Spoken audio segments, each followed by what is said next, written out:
Now you're very welcome back. So we're going to turn to the hurling, some of the results from the weekend in Division 1A. Galway 27 points to Limerick's 118 at the Gaelic grounds caught the eye for obvious reasons. Cork very comprehensive winners against Offaly, 425 to Offaly's 115, and Wexford against Clare. Interesting scoreline there as well. Wexford 220 to Clare's 120. As for Division 1B, it was Tip 119, Kilkenny 118. That came on in Thurles.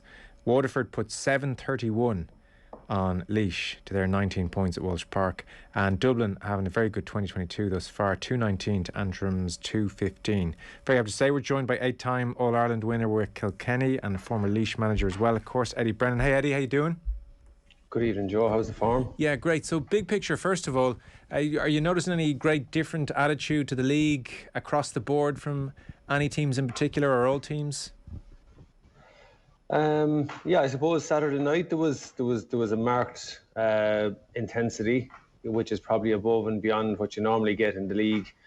Compared to, I was up in Thurles yesterday, you could see what both teams were trying to do, but there was a good level of physicality, but I suppose it was that heavy-legged type physicality that you get when guys are in a heavy block of training and they're trying to get themselves really fresh for matches. So you don't get that real, hopping off the ground type hurling or that type of life in players. But look, plenty of good endeavour. I think what you're seeing, obviously, Wexford are the team that are looking in good shape at the moment. Tip, obviously, 2 from 2 as well. But yeah, I think they're what was obvious from Kilkenny and Tip yesterday was just what they're trying to do. They're trying to evolve their game a little bit, and they're trying to play that game of working it out from the back and maybe hit the space and stuff like that. Both of them set up mirroring each other almost. Okay. But yeah, I think trying to develop your squads is obviously the big one. Trying to look at players and see what you have. One other point, I'm curious for your thoughts on the All-Ireland final. Will be done and dusted by July 17th. Now, we know the arguments for that. Is that too premature? Does that sit well with you? I'm not sure, Joe. I suppose it's coming off the back of trying to split the seasons, because I would be in favour of trying to break up the county season a tiny bit, but I can see both sides of the argument. It just means that you don't have that drag from both sides of a player. In terms of, I think sometimes county managers will generally try to keep tabs on their players. So maybe it's cleaner this way. But I don't know. I just still think there's something magical about the first Sunday in September and all that brings. But I suppose till we see it and maybe experiences, we'll have to reserve judgment a little bit. I know my heart would be telling me I'd like to see a season where county players get to break up a little bit after the league. I always liked kind of maybe Easter weekend being able to go play a few games with your club or go have a couple of drinks and just relax a little bit before the championship kicks in. And I think there's merit in that. But obviously the balancing act of trying to find the right calendar for that is the trick. So you mentioned Tipperary and Kilkenny, Thurles, Tip 119, Kilkenny 118. Trying to evolve. I feel like we've been saying this about Kilkenny for a while, and they have evolved in various ways. So maybe expand on that. What are the differences in Kilkenny 2022 versus, say, 3-4 years ago? Well, 3-4 years ago, I would have seen something kind of similar in that they played Tipperary down in Nolan Park one day. I think it could have been maybe 16, 17, around that time. And what you had was Darren Brennan was in goal, and you could see a very distinct trying to work it out from the back and carry it through lines and create score and chances. And it worked. There was some really good stuff in that match. But what happened was, on occasion, the sharp puck-outs broke down, and we saw that happening in dramatic style just before half-time. And I think there's obviously a huge element of risk when you're trying to work it out from the back and hit lads. In this time of year, you can get that dirty connection and suddenly there's a goal chance. But back in that match that I'm referring to a few years ago, Liam Sheedy done an analysis piece on it about how Kilkenny were now changing a little bit. But yet in the second half, having lost one or two sharp puck-outs, every single Kilkenny puck-out went long. So it was kind of reverting to type a little bit. And there's obviously, risk and reward that comes with working the ball out. But it's probably, it's something that even from the crowd yesterday, you could sense that this was a little bit uneasy, sitting uneasy with them. They love to kind of go man-to-man, let the corner back and the corner forward fight it out. Whereas yesterday, I thought with Kilkenny especially, you know, David Blanchfield in particular, that crossfield ball was definitely, you know, they're trying to put the ball in front of Billy Ryan at times, other times in front of Mossy Keown. But in fairness to the tip backs, they were quite comfortable playing in a two-man full forward line. Yes, Seamus Kennedy sat in front of them at times, but I think a lot of backs now are not afraid to play that, to leave the team and let them go man-to-man. But I'm not sure. I suppose we'll have to see that. Maybe if you look at Kilkenny last year when Cork went at them, they ran at them very strongly, and that running game of possession game, that they just seemed to wear Kilkenny down in that All-Ireland semi-final last year. Whereas the stat was there, I think someone put up the graphic that when Kilkenny, you know, worked the ball from the 45 in midfield, they were able to make the ball stick inside and retain it up around the 80% mark. But when they start driving the ball in from maybe their own half-back line, they hadn't too much success. So it'll be interesting to see how both of them, but you can see that both Tip and Kilkenny are not massively comfortable playing that way. They're getting there, they're working on it, but time will tell. See, the perception of both would be they don't really want to do this, but they just feel we have to. This is the way the game's going. We better do it almost reluctantly, or else we'll be left behind. But deep down in their souls, they're thinking, we don't like this either, is what they're saying to the fans. Yeah, and look, I mean, now you're looking at it from the point of view, like even David Blanchfield, I'm not just picking out him, but he broke onto a ball as a number 7. He broke onto a ball deep in Tipperary territory. And for me at the time, I remember I was screaming at him, go, because the whole pitch opened up in front of him. And, you know, I suppose it's ultimate hurling in some ways, that you have to be very fluid, that wing backs have to be not afraid of taking that ball and going up the fields. And look, we've seen probably the main example is what Kyle Hayes brings to that running game from deep, and there's plenty of lads can do that. But in some ways with Kilkenny and Tip, they would always pride themselves in saying, look, man-to-man, our forwards are better than anyone, and they're capable of beating a man one-on-one. But there's a little bit of an element of, look, teams are out-thinking them, they're outsmarting them with a system of play that's quite effective. And I think probably the trick, in my opinion, for Kilkenny in that situation, or Tip, is finding the balance of being able to, you know, bring it through the lines, but obviously then you're looking at that crossfield ball deep or in front of a forward, and again the forwards have to time those runs so well. And we saw, you know, an example of that type of play was the goal that Kyle Hayes got on Saturday, or Kyle Hayes supplied to Aaron Gillan on Saturday night. That's the type of play. And obviously there's a lot of patience and work goes into that from a forward's perspective to hold that run very, very late. Yeah, and we saw Tip with plenty of numbers back in defence as well. So all these changes are happening.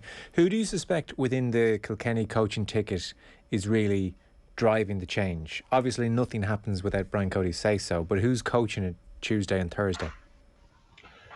I don't know is the short answer, Joe, and I'm not dodging the question. I would imagine, look, Conor Phelan, I'm going to say, is the junior coach in there, the junior guy. So he has been involved with Waterford IT teams. He has been involved in coaching with some club teams around. So I'm sure he's putting his fingerprints on that to a certain extent. And obviously, look, as manager, Brian has to endorse it or drive that and push that. And I've no doubt they're working on it, because you could see what they were trying to do.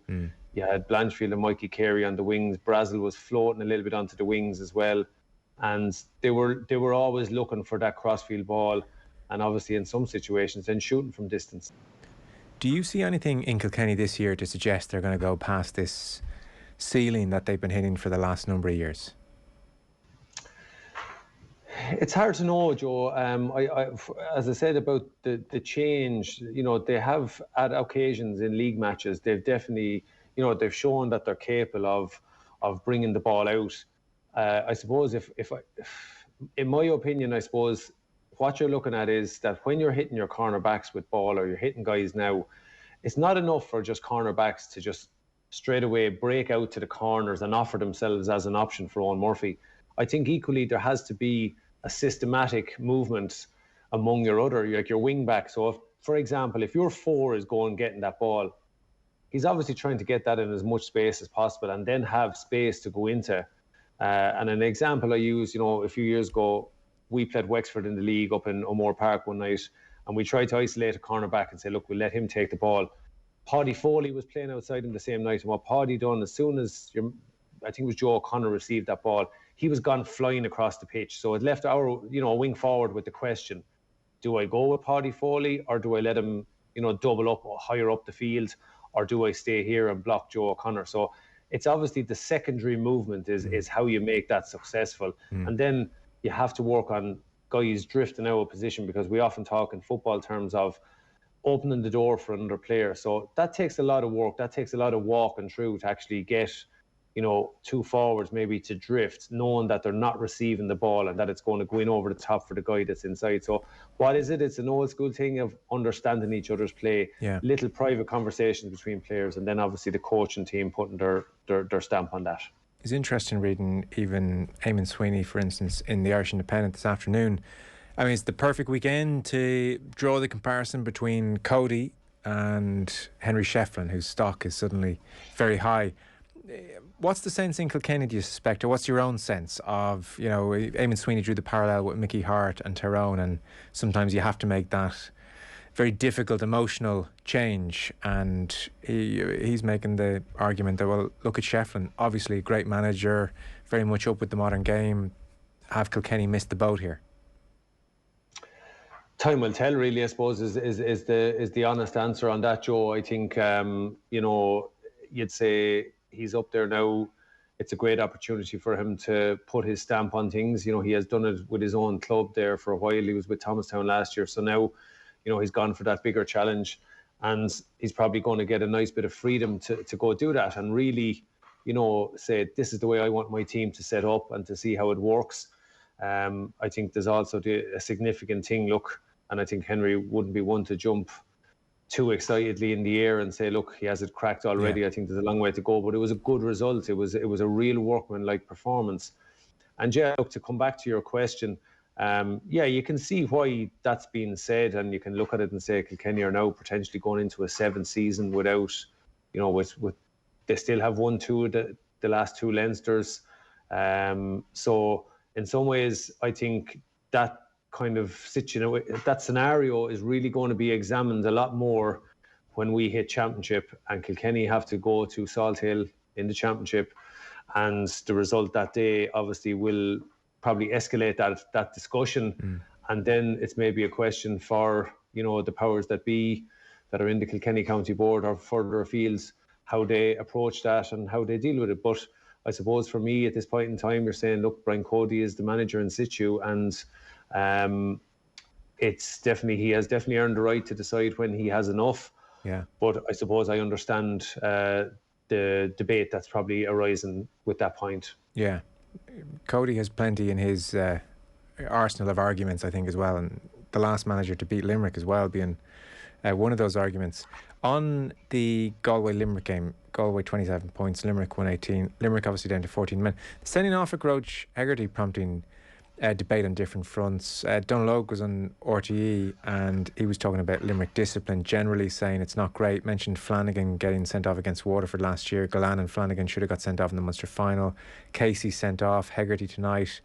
And he said, Hegarty, you'd have to say it's coming to him a while. You'd have to say it wouldn't take you that long to find 5 other instances. You can't use the Hurley like that. We've spoken very highly of him and Limerick over the past few years, but he's a fierce habit of flicking back with the Hurley. You can't do it. He's been lucky over the last few years. Was that something you'd noticed? I mean, he basically lost his temper because he'd been fouled, and then actually the most irritating thing, and I thought it should have been brought up as well, fouled and then Galway player gives him a dunt afterwards. Like, that is very antagonistic. I can absolutely see why a fella loses the temper over something like that, Yeah, there's a lot of things in that, Joe. I suppose Dónal Óg from time to time amuses me.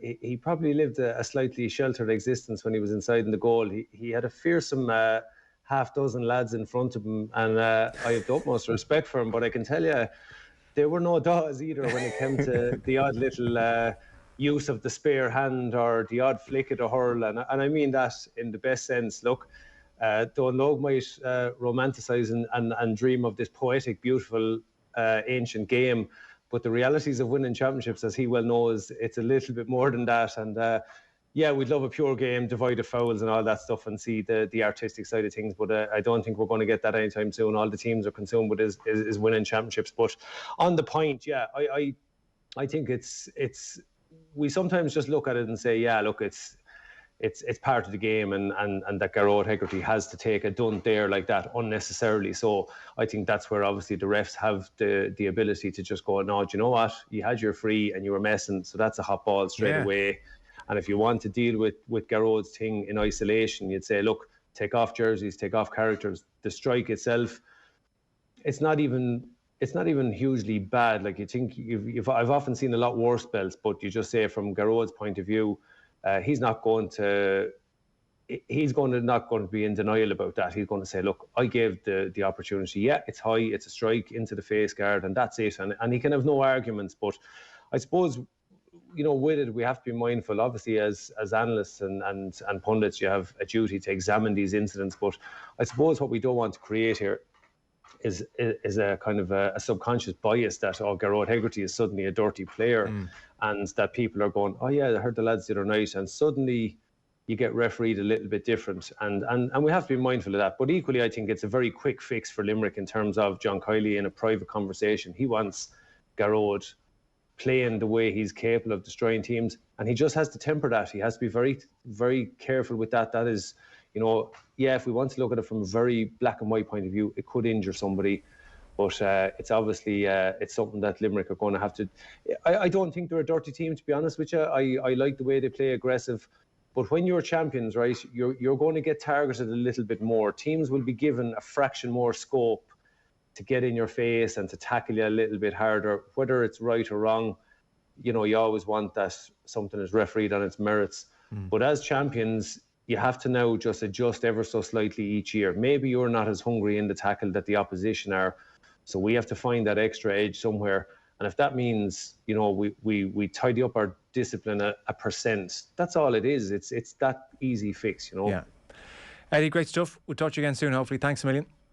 All the best, Joe. No bother. Eddie Brennan there. Guaranteed Irish business members continue to sustain jobs and communities across Ireland.